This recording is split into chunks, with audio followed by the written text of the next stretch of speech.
Donc, ce fait divers, parce qu'on peut dire que c'est d'après une histoire vraie, comment vous en avez eu connaissance et pourquoi avoir eu envie justement de parler de ce personnage? Antes de nada, buenas tardes a todos. Bonjour a tous. Es una película en la que llevamos trabajando 18 años. Primero nació como un documental, pero ese documental no lo pudimos hacer y entonces se convirtió en una película de ficción. En fait, voilà, 18 ans que nous travaillons sur ce film. Au début, ce devait être un documentaire. On n'a pas réussi à le faire, donc ce documentaire s'est transformé en fiction. Para hacer ese documental que no se hizo, estuvimos con Enric Marco, el verdadero, el real obviamente, durante un año documentándonos, entrevistándonos con él. On a travaillé, donc il y a 18 ans, nous avons commencé à travailler sur le documentaire qui finalement ne s'est pas réalisé, et nous avons travaillé pendant plus d'un an avec Marco, le personnage, le véritable Marco, tout en nous documentant sur cette affaire. Y un día nos dijo que aunque no había estado en un campo de concentración, sí había estado en una cárcel en Alemania, y entonces que quería ir a Alemania en busca de unos papeles que acreditasen que había estado preso en una cárcel regular. Donc un jour il nous a dit qu'en fait, qu'il n'était pas allé dans ce camp de concentration, contrairement à ce qu'il avait prétendu auparavant, mais si, oui, il était allé, il avait été enfermé dans une prison en Allemagne, qu'il allait retourner dans cette prison pour avoir une attestation en quelque sorte de présence, d'être passé par là-bas. Entonces le dijimos que queríamos ir con él a grabar ese momento, pero él nos dijo que era un momento muy personal, muy íntimo y que prefería ir solo. Pero cuando vuelve de ese viaje, nos dice que había estado trabajando con otro equipo de cineastas con los que había ido a Alemania y que además había firmado un contrato de exclusividad con ellos. Voilà. Donc en fait, il nous dit non, c'est un moment un petit peu trop intime pour moi, donc je préfère que vous ne veniez pas avec moi, je vais faire tout cela et au retour nous parlerons et je vous présenterai le document en question, mais au retour en fait ce qu'il a dit c'est qu'il était allé avec une autre équipe de tournage pour tourner un autre documentaire et que de toute façon il avait signé un contrat d'exclusivité avec cette équipe-là. Voilà. Entonces nos quedamos con cara de tontos, los otros hicieron el documental, lo vimos, olvidamos un poquito la idea, pasamos página, pero un día, ya en el año 2010, lo anterior era en el año 2007, nosotros estábamos con otra película en el Festival de San Sebastián y salimos de una proyección y ahí estaba Enric Marco con una butifarra en la mano esperándonos. Effectivement, on est resté un peu bête face à ce Marco, à cet homme, et on dit voilà, c'est fait, on ne veut pas continuer nous-mêmes, donc l'autre documentaire a été réalisé, on l'a vu, et puis on est passé à autre chose. Et puis un jour, en 2010, cette fois-ci, bien, nous étions, l'équipe de tournage était au Festival de San Sebastián, nous sortons du bâtiment principal, et sur qui tombons-nous? Sur Marco, avec Marco qui nous attendait, le vrai toujours, qui nous attendait avec une saucisse à la main, un sac avec une saucisse à la main comme cadeau. Entonces nos quedamos en shock sin saber realmente qué hacer, pero pensamos que él ya tenía entonces 90 años y que sería interesante entrevistarle. Entonces unos meses más tarde le trajimos a San Sebastián, que es donde somos nosotros, y le hicimos una entrevista durante 3 días de la cual acumulamos 15 horas de material. Era pregunta-respuesta, donde Marco nos contó su vida de arriba abajo. On s'est dit que finalement peut-être qu'un entretien un peu long avec Marco pourrait être intéressant. C'est vrai que cet homme avait déjà 90 ans, donc peut-être qu'il était temps vraiment de l'interviewer. On a décidé donc quelques temps après de l'inviter à Saint-Sébastien, puisque c'est à Saint-Sébastien, au Pays Basque espagnol, que nous travaillons. Et pendant 3 jours, nous l'avons interviewé, nous l'avons interrogé. C'était une série de questions et de réponses, d'où nous avons tiré 15 heures de tournage. Y bueno, al final no hicimos nada con ese material, no hicimos ese documental, pero sí que ha sido muy útil, por un lado para documentarnos y por otro lado para que Eduard Fernández, el actor protagonista, haya podido construir su personaje. En fait, nous n'avons rien fait avec ce matériau-là, ces 15 heures de tournage et d'entretien. Nous n'avons pas tiré de documentaire. Par contre, ça a été très utile en fait de documentation pour construire le personnage qu'a interprété l'acteur Fernández dans le film, le faux entre guillemets Marco. Y bueno, un día de repente se nos ocurre, ¿por qué no contar esta película como una ficción? Si realmente Enric Marco ha creado un personaje ficticio para tener una vida mejor, ¿por qué no hacer nosotros lo mismo con la película, ¿no? Y creíamos que sería muy interesante además para hablar un poquito lo que es la representación de la ficción en las películas. Y así es como nace la película de ficción que hemos presentado aquí. Finalement, on aboutit à l'idée de se dire pourquoi est-ce qu'on ne bâtirait pas, créerait pas un ouvrage de fiction, une création de fiction, c'est-à-dire un film à partir de cette histoire-là, et qu'en plus, puisque finalement Marco a créé un personnage fictif, pourquoi ne pas lui suivre ce chemin-là et créer à notre tour son histoire. D'autant plus que pour nous, il était intéressant de poser les questions de représentation de la vérité, de l'exactitude et de la fiction dans une œuvre cinématographique. Y sobre todo en este momento, ¿no?, que se está hablando tanto de la verdad, la mentira, los fake news, la posverdad, no sé si esos términos se utilizan igual aquí, pero bueno, todos esos términos pues yo creo que están como muy en la calle y nos parecía que era interesante pues hablar de eso, ¿no? Porque Marco en realidad lo que manipuló su historia, ¿no?, a través de verdades y mentiras, ¿no? Y nos parecía interesante hablar de todo eso, ¿no?, a través del personaje de Marco. Il était très intéressant donc de parler de tout cela dans notre temps à travers le personnage de Marco, parce qu'il est bien question de ce qui nous occupe énormément en ce moment, le thème de la vérité, de la vraie fausse vérité, des fake news et autres. Finalement, sa vie a été une fiction, ça envoyait tout à fait à notre temps. La verdad es que Marco era una persona muy compleja en todos los sentidos, muy compleja. Entonces, a él se lo preguntamos muchas veces por qué lo hacía, ¿no?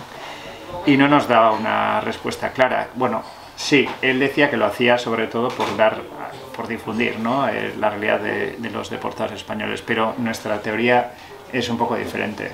Para nosotros él lo hacía, él creó un personaje que le ayudó a salir de su vida rutinaria y con ese personaje hizo una vida mucho mejor, porque se dio cuenta de una cosa, que hablando y contando esas historias, que no eran verdades, conseguía la admiración, el respeto, el cariño, el amor de la gente. Entonces a él le encantaba eso, ser el medio,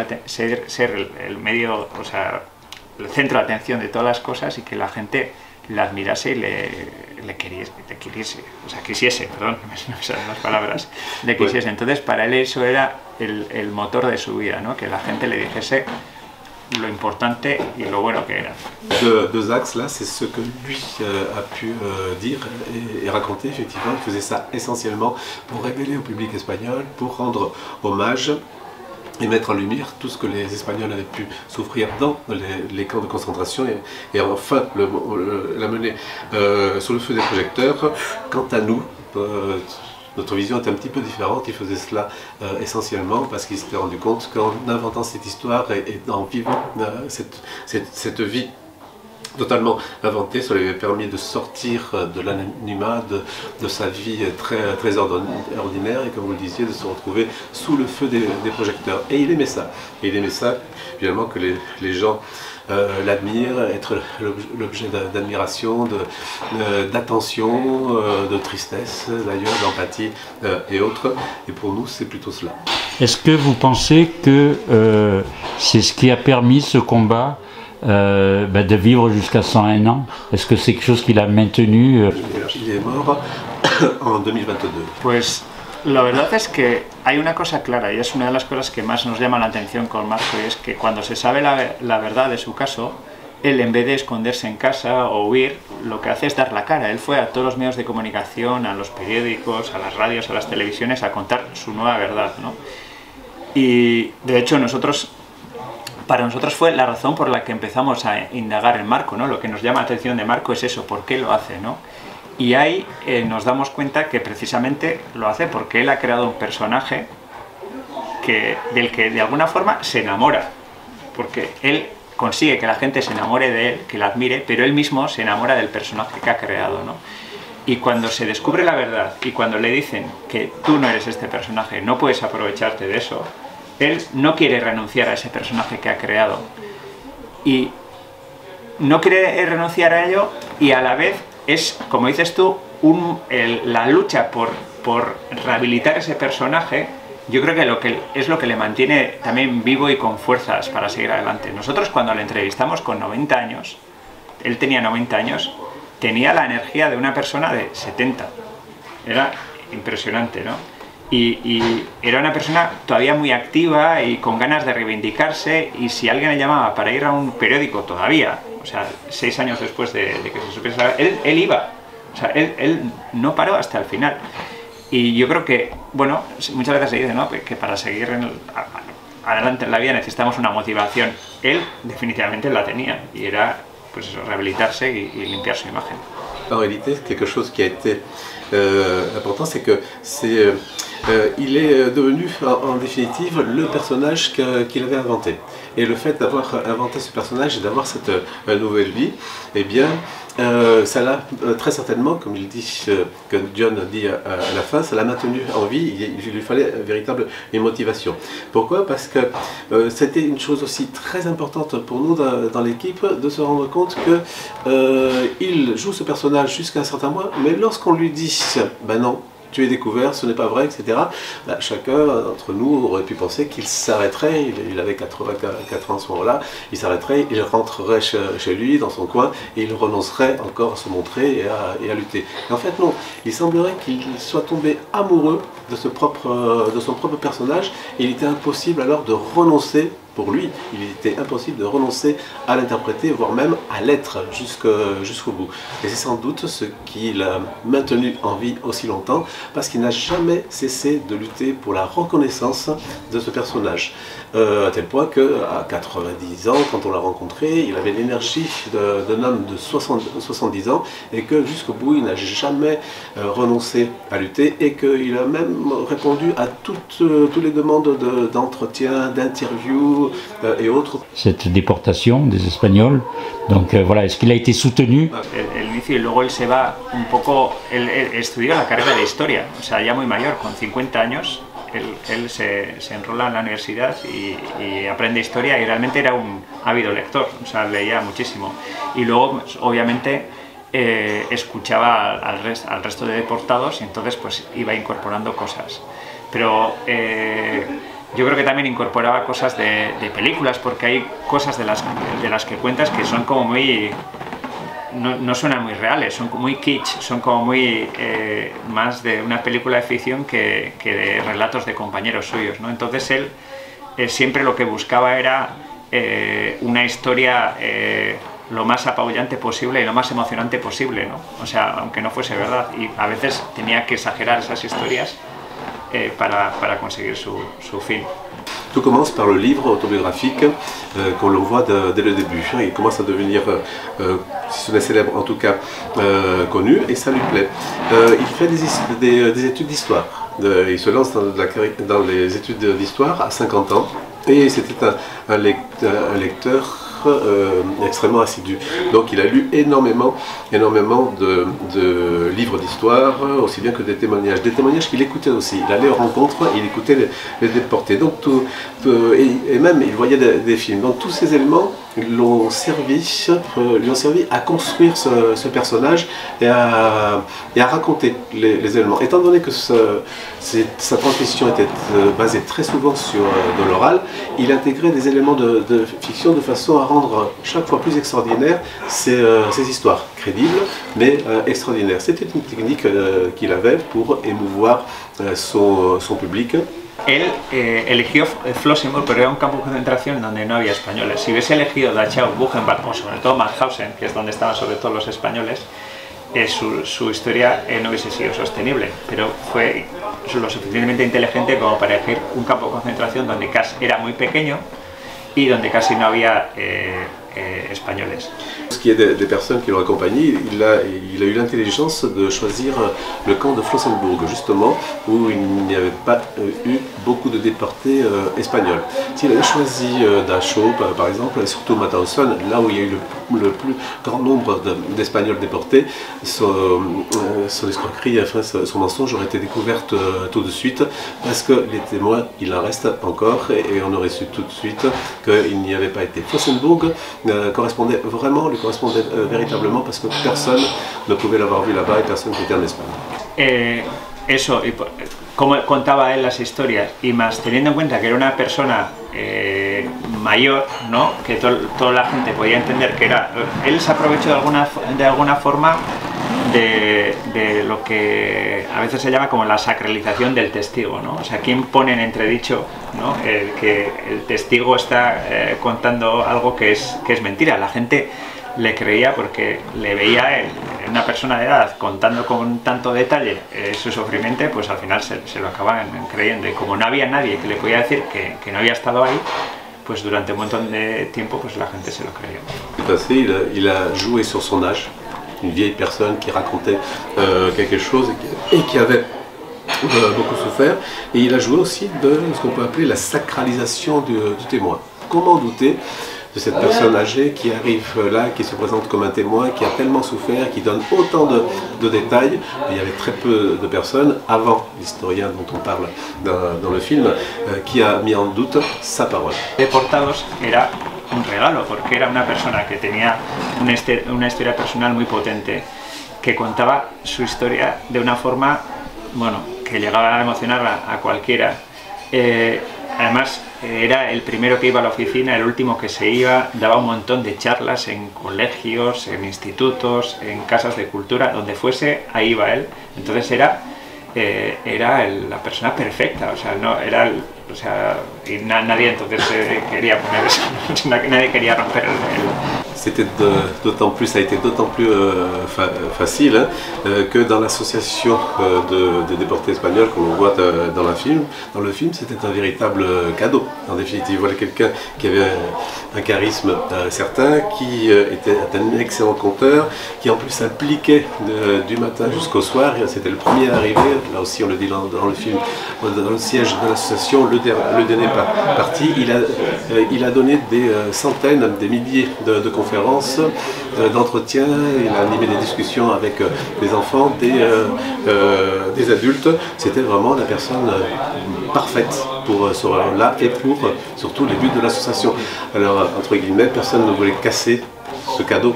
On n'aurait même pas eu l'idée de se dire non, ce n'est pas possible, personne ne voulait renoncer au cadeau qu'il représentait. Es que no fue difícil porque nosotros teníamos en mente a este actor que es muy conocido en España y es muy bueno, entonces teníamos claro que tenía que ser él. Si él nos hubiese dicho que no, entonces hubiera sido un problema, pero como él nos dijo que sí, pues ya, bueno, el primer problema estaba resuelto. En réalité, ça a été très facile, d'une certaine façon on a eu la chance parce que dès le début, ça devait être cet acteur-là qui devait interpréter le personnage et pas un autre. Il a dit oui et tout donc est allé sans aucun problème. Si lui avait refusé, là auraient commencé les difficultés parce qu'à part lui, on ne voyait pas qui pouvait l'interpréter. Una película así solo la puede llevar un actor como Eduard Fernández, porque toda la película está en su cara. La película se llama Marco, contamos su historia, pero es que aparte de todo lo que sucede, lo más importante de la película está aquí, en su cara, en la cara de Eduard, ¿no? Donc très difficile d'imaginer que quelqu'un d'autre pouvait l'interpréter. Il fallait vraiment quelqu'un d'extrêmement brillant pour arriver à interpréter ce personnage, parce que le film tient dans ce personnage-là et je dirais même dans son visage. L'important c'est ce qui se passe sur lui, au-delà du maquillage et autres, c'est le personnage et son visage en particulier. C'était lui. Hay una historia bonita con la niña, con su hija, y es que nosotros no sabíamos, pero él ya en la última época de su vida restablece la relación con ella, contacta con ella y tiene una relación con su hija. Y nosotros no pudimos contactar con ella, se llama Ana María Marco, y entonces no le pudimos decir que estábamos haciendo esta película, sí con su hija del otro matrimonio, que realmente son dos, aunque la película es una única hija, pero en la realidad son dos hijas y con ella sí que estuvimos, ¿no? Pero el caso es que en una presentación que se hizo la película en Barcelona, esta niña, la que era niña en su día y hoy es una mujer de 75 años, apareció en la proyección sin decir nada. Y entonces vino a donde Eduard Fernández, emocionada, para decirle que le había gustado la película y sobre todo que había visto en su interpretación reflejado a su padre, ¿no? Entonces fue como uno de los momentos más bonitos que nos ha dado esta... En fait, parce qu'il avait abandonné sa première famille, en particulier sa première fille, mais on s'est rendu compte qu'il avait conservé quelques contacts, il avait recommencé les liens, recontacté sa famille sur la fin de sa propre vie, et en particulier sa fille. Et comment l'a-t-on su? Eh bien, un jour, lors d'une projection à Barcelone, une dame, 75 ans à peu près, s'est approchée, s'est présentée comme Ana Maria Marco, c'était sa première fille. Et c'est un moment extrêmement émouvant parce qu'elle a expliqué qu'elle avait été extrêmement touchée par le film, de retrouver son père à ce moment-là, et que même Eduardo Fernández, l'acteur, l'avait profondément ému puisqu'elle avait vraiment revu en lui son père et tout ce que son père pouvait être et représenter. Hay una cosa que a mí me parece muy curiosa o me parece realmente fascinante, y es que es un personaje extraordinario que hace las cosas de una forma como las que yo no haría y la mayoría de la gente no haría, ¿no? O sea, es cuando ya está acorralado él sigue para adelante, o cuando todo el mundo le está diciendo que es un mentiroso, él se defiende. Hay un montón de cosas que se sale de lo normal, ¿no? Pero luego a la vez, lo interesante de Marco es que todos somos un poco Marco, porque todos maquillamos un poco nuestra realidad, todos queremos mostrar nuestra mejor versión, y eso es interesante, ¿no? Él es un personaje muy complejo y como tal nos parece interesante mostrarlo, ¿no? Effectivement. Ce qui a intéressé surtout, c'est que c'est un personnage extraordinaire, hein, hors du commun, même lorsqu'il est coincé, lorsqu'il est rejeté par tout le monde. Donc il continue à nier l'évidence et il continue à lutter. Même lorsque tout le monde dit tu es un menteur, lui il continue. C'est vraiment quelqu'un qui est hors de la normalité. Ça m'a passionné. Hein. Et finalement, pourquoi cela m'a-t-il intéressé? C'est aussi parce que ça nous renvoie à nous. D'une certaine façon, on est tous des Marco. On maquille, on transforme, on essaie de présenter notre meilleur jour. Et finalement, on se construit aussi un personnage. On maquille en quelque sorte notre réalité. Donc c'est un personnage très complexe et qui nous renvoie à nous. Voilà ce qui m'a passionné. Él, una de las cosas más graves que hace es, y lo más importante, que es lo que es muy denunciable, es que él al final usurpa la identidad de un deportado real, usurpa la identidad de Enric Moner, ¿no? Que es un deportado que realmente sí estuvo en Flossenbürg, lo cual es muy grave. Peut-être la plus grave qu'on a eu à lui reprocher, c'est que au-delà de tout, lorsqu'il cherche à se justifier, il usurpe l'identité d'un véritable déporté qui est allé à Flossenbürg. Effectivement, c'était Montel. Hein. Moner, vous voyez, si vous avez vu le film, Moner, Marco, ce qu'il fait avec ce nom-là, et c'est sans doute cela qu'on lui a reproché beaucoup plus que tout le reste. Entonces él es muy consciente de que robó la identidad de esa persona y es muy consciente que nunca estuvo en un campo de concentración. Él eso lo sabía, pero él estaba convencido de que su sufrimiento había sido igual al de las personas que habían estado en un campo de concentración. O sea, él a nivel de hechos sabía que no había estado en un campo de concentración, pero creía que sentimentalmente, emocionalmente había sufrido tanto como los de los campos de concentración. Eso se lo llegó a creer él. O sea, y entonces esa es un poco la paradoja, porque él cree que esas víctimas no eran más víctimas que él. Eso, al final de tanto repetir su historia, se lo acabó creyendo. Eso es le personnage était effectivement très complexe parce que, en définitive, lui était conscient de ce vol d'identité dont je vous parlais. Il était conscient tout à fait qu'il n'était pas allé en camp de concentration, mais il était convaincu que par empathie, la souffrance qu'il avait ressentie lui-même à raconter toutes ces histoires, se mettre dans la peau finalement d'un déporté, le mettait à la hauteur des véritables déportés. Et c'est ce qui justifiait son combat.